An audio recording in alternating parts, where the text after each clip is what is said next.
Good morning all of you. आज आप exercise 8.1 का क्वेश्चन नंबर 9 देखने जा रहे हैं। क्वेश्चन नंबर 9 में फिगर बना हुआ है और फिगर के बारे में कहा जा रहा है इन parallelogram A B C D 2 points P and Q are taken on diagonal BD such that DB is equal BQ so that triangle APD congruent triangle CQB AP is equal CQ and so on. इस प्रकार आपको 5 part prove करना है।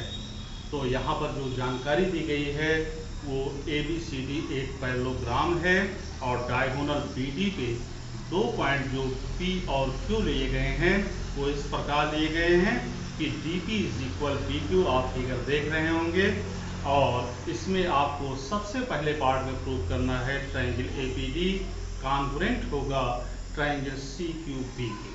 आइए देखते हैं। इस figure में आपको ट्रायंगल APD नजर आ रहा है और CQB दोनों ट्रायंगल को आप देखें। बाकी जो है पोर्शन से आपको ध्यान देने की अभी जरूरत नहीं है। सिर्फ ये दो ट्रायंगल को आपको कॉन्ग्रुएंट करना है। ट्रायंगल को कॉन्ग्रुएंट करने के लिए जैसा कि आपको पता है कि 3 पॉइंट लीगली बराबर किए जाते हैं लॉजिक के द्वारा। यहाँ पर पहला पॉइंट जो हम बराबर कर रहे हैं वो AD इज इक्वल BC। क्यों बराबर लिख रहे हैं इसको हम, आप समझ गए होंगे कि ये अपोजिट साइड्स ऑफ पैरेललोग्राम है और opposite sides of parallelogram equal होते हैं। इसी प्रकार दूसरा पॉइंट जो हम इस ट्रायंगल का बराबर कर रहे हैं वो DP इज इक्वल BQ। ये क्यों बराबर लिख रहे हैं, क्योंकि आपको ये दिया गया है कि DP जितना है उतने BQ है। तो ये 2 पॉइंट आपके बराबर हो गए। तीसरा पॉइंट बराबर करने के लिए हमने यहाँ पर एंगल का नाम न लिखकर बल्कि 1 और 2 लिख दिया है। यहाँ 1 लिख दिया है एंगल और यहाँ 2। गौर से देखें आप 1 और 2 में क्या रिलेशन दिखाई पड़ रहा है। इसमें अगर आप देखें तो ABCD पैरेललोग्राम होने की वजह से डायगोनल BD ट्रांसवर्सल लाइन हो गया और एंगल 1 और 2 में जो रिलेशन है वो क्या है, अल्टरनेट एंगल का है। और इस प्रकार आपने लिख दिया कि एंगल 1 इज इक्वल एंगल 2 और इसका रीजन लिखा अल्टरनेट एंगल।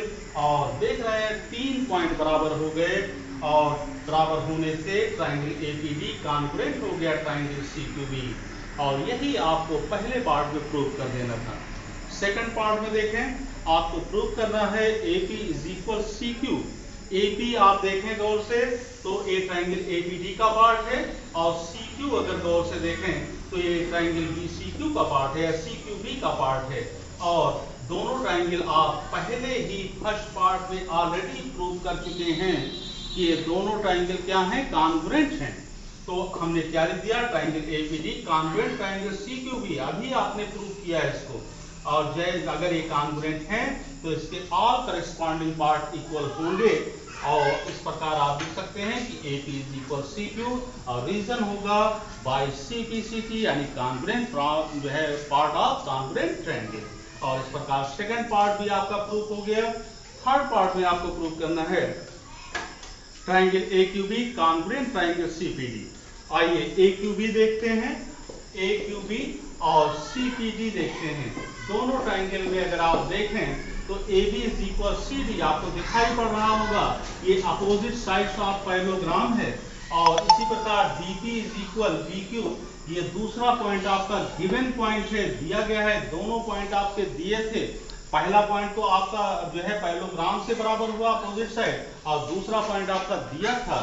तीसरा पॉइंट बराबर करने के लिए यहाँ पर हमने एंगल शो कर दिया, इसको 3 लिख दिया और इसको 4 लिख दिया। और जैसे ही 3 और 4 लिखा ये दोनों में एक रिलेशन है।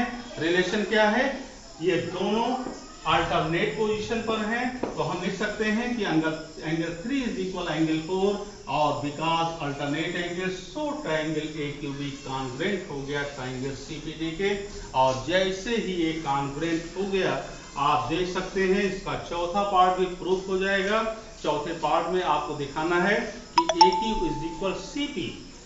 AQ is equal CP। AQ आपका पार्ट है किस ट्रायंगल का, AQB का।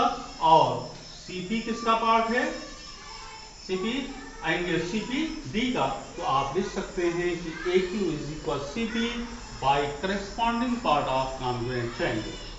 सो फोर्थ पार्ट इज प्रूव, और लास्ट पार्ट आपको पांचवें पार्ट में प्रूव कर देना है कि APCQ इज ए पैरेललोग्राम। आप देख रहे हैं कि आपने सेकेंड पार्ट और फोर्थ पार्ट से जो रिजल्ट निकाला वो AP is equal CQ, AQ is equal CP, और AP पैरेलल है CQ के, सो APCQ इज ए पैरेललोग्राम। आपका पांचवा पार्ट भी प्रूफ हो गया, और इस प्रकार आपने देखा कि स्पीकर में जितने पार्ट थे उसको कॉन्ग्रुएंट करके प्रूफ किया गया। और इसके बाद अगला क्वेश्चन आप कल देखेंगे। That's all.